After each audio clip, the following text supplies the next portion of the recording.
We have Arturo Bandinelli from the Centre for Freudian Analysis and Research in the UK, and Aleida Pinzón Arteaga from the University of Albany in the USA. And their talk is Why Not Therapy? A Lacanian Psychosocial Critique of the Therapeutic Turn.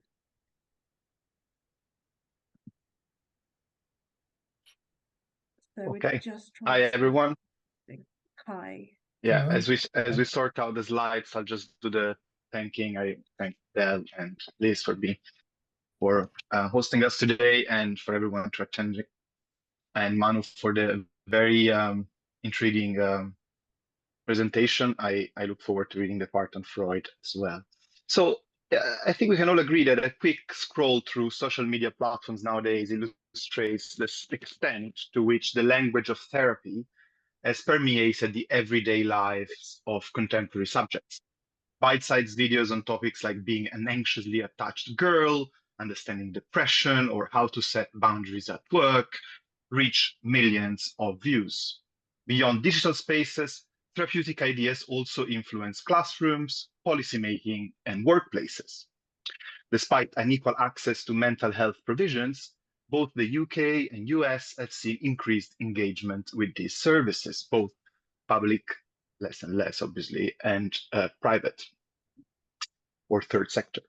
And as a number of authors have noted, the popularization of the signifier trauma has reshaped how we relate to our histories, positioning psy-experts to intervene in individual and collective crises.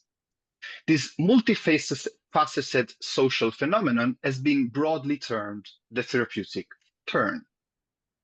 An often overlooked aspect is how therapeutic vocabularies make their way back to the clinic.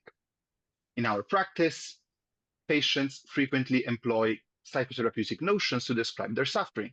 So they'd say things like, I always end up with a codependent narcissist, or I struggle with positive parenting, as well as all the sort of acronyms like ADHD and so on. When asked to elaborate what this terminology means, they would often expect the therapist to assume the expert role. Shouldn't you know this? Aren't you supposed to explain it to me? This dynamic prompts reflection not only on the sociocultural and political conditions that underlie the dissemination of therapeutic language, but also on why contemporary subjects seem so invested in this ethos. The scholarship on the therapeutic turn, of course, spans various critical traditions from Marxism to Foucaultian analysis. And while a few review is beyond the scope of today's presentation, in our article, which will be published later this year, I believe, we offer a critical reading to extract two macro themes or trends that seem to cut across the literature. First, the therapeutic turn is intimately tied to a broader sociocultural phenomenon, which has been touched on in different ways already today, namely the late modern shift towards the self. And this involves a tendency to take the individual as the center of the social world, making it the basic unit to construct an understanding of social relations and conflicts. Contextually, psychic suffering is situated in the inner world of the mind, which is opposed to the space outside the outer world of the social.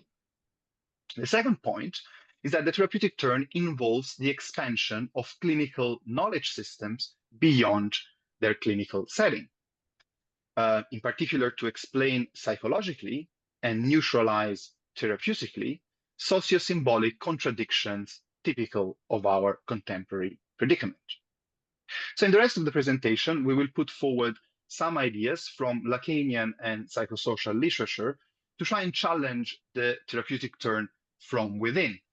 In other words, working towards a psychotherapeutic practice that resists both the turn towards the self and the use of psychotherapeutic knowledge as a neutralizing tool.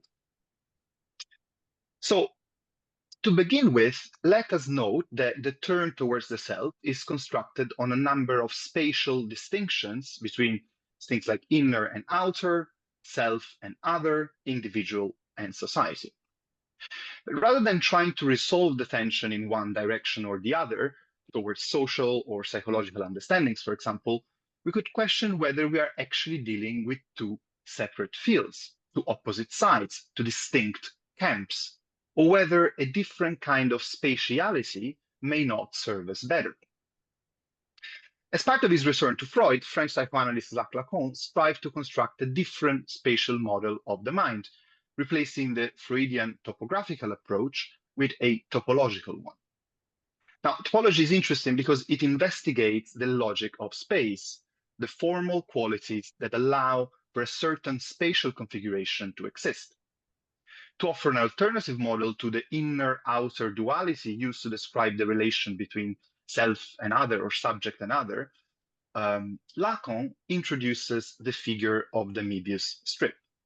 So as you can see on the picture, the Möbius strip is a single-sided, single-edged, non-orientable surface that can be constructed by joining the ends of a rectangular strip through a half twist.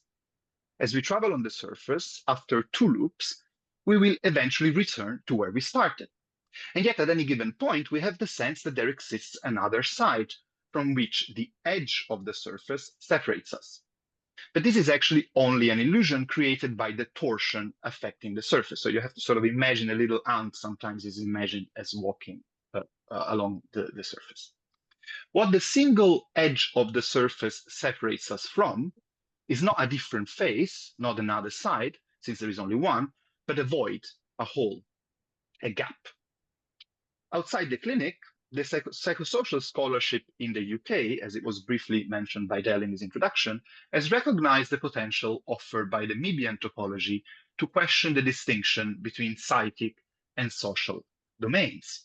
Drawing on the former properties of the strip, the psychosocial domain has been conceptualized as a continuous surface in which inner and outer, psychic and social, can only be differentiated through an epistemic cut. So the epistemic cut is a little bit like the cut that brings back the strip to its previous form, let's say, so where you actually have two sides.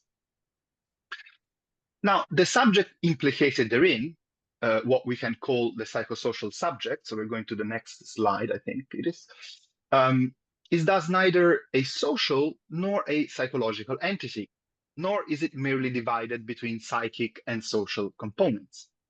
Rather, the division is between something, a kind of twisted discursive surface, and nothing, a void separated out by the edge of the surface.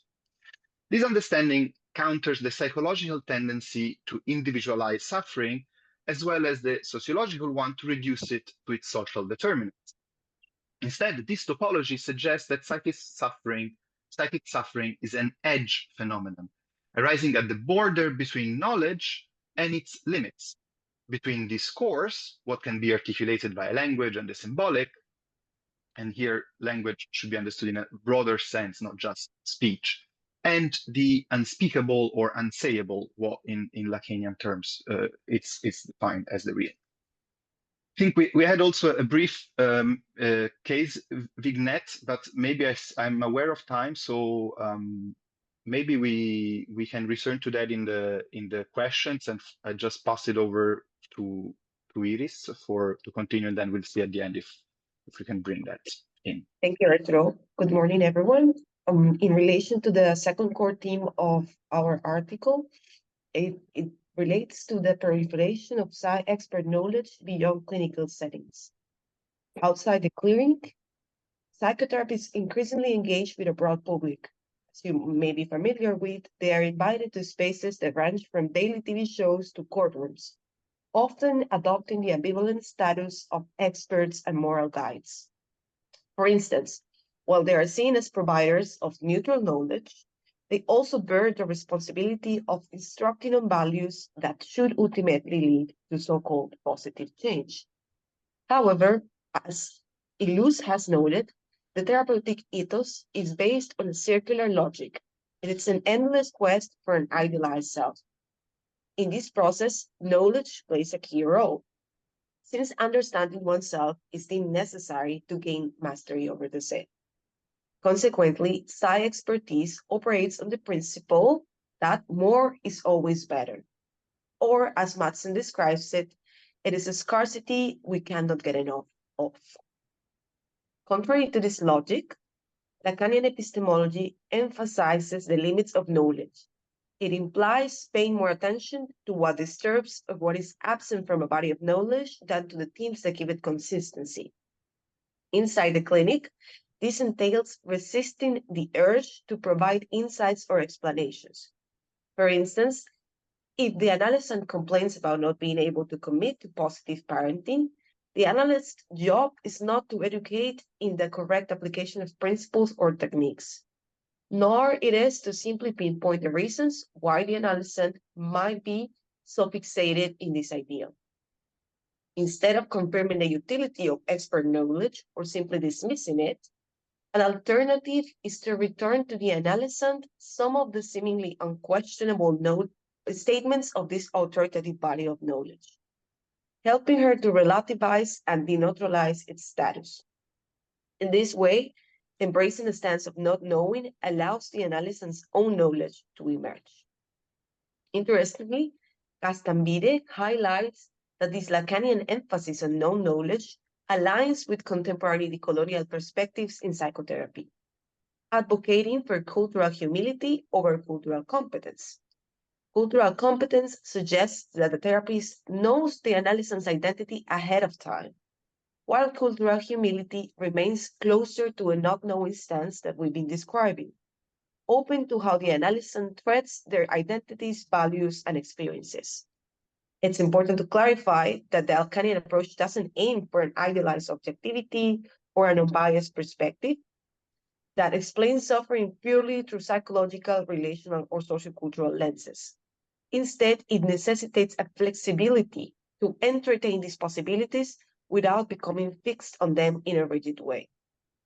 Rather than understanding what the analysis statement means to us, about us, or for us, which again would fixate meaning, the analyst states at the level of the letter of the analysant's discourse, listening to how the story is delivered instead of trying to uncover what it means. In this way, it is possible to notice ambiguities, omissions, slips, among other details that the analysant might dismiss as irrelevant or stupid. Now, this emphasis in not knowing aligns with the principle of ignorantia docta, one of the ways in which Lacan referred to the epistemic stance of the analyst. It implies a form of learned ignorance, which embraces the boundaries of knowledge. According to Lacan, if the analyst fails to embody this principle, instead of a listener, they are nothing more than a robotic figure that delivers information disconnected from the particular speech of the subject.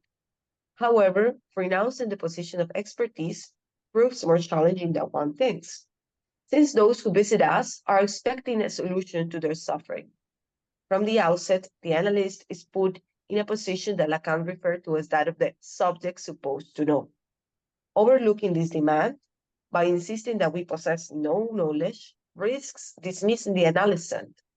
Thus, the analyst must initially adopt this expert persona while also keeping in suspense the hypothesis of a great other who holds all the answers.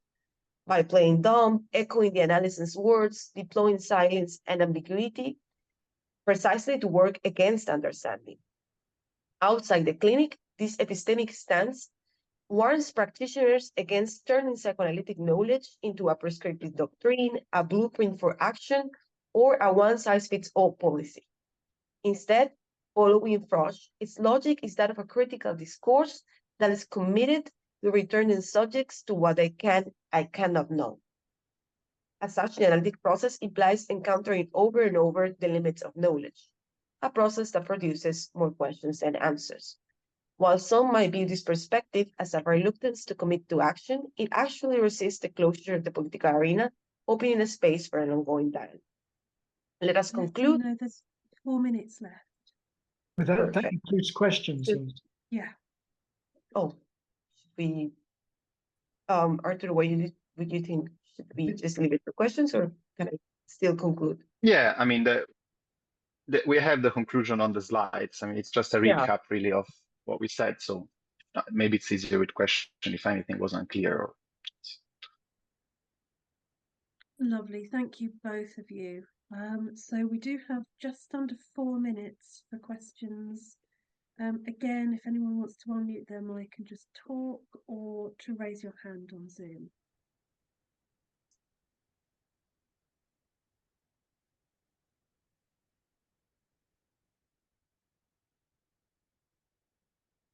Okay, I think people need time to digest and read the conclusion screen.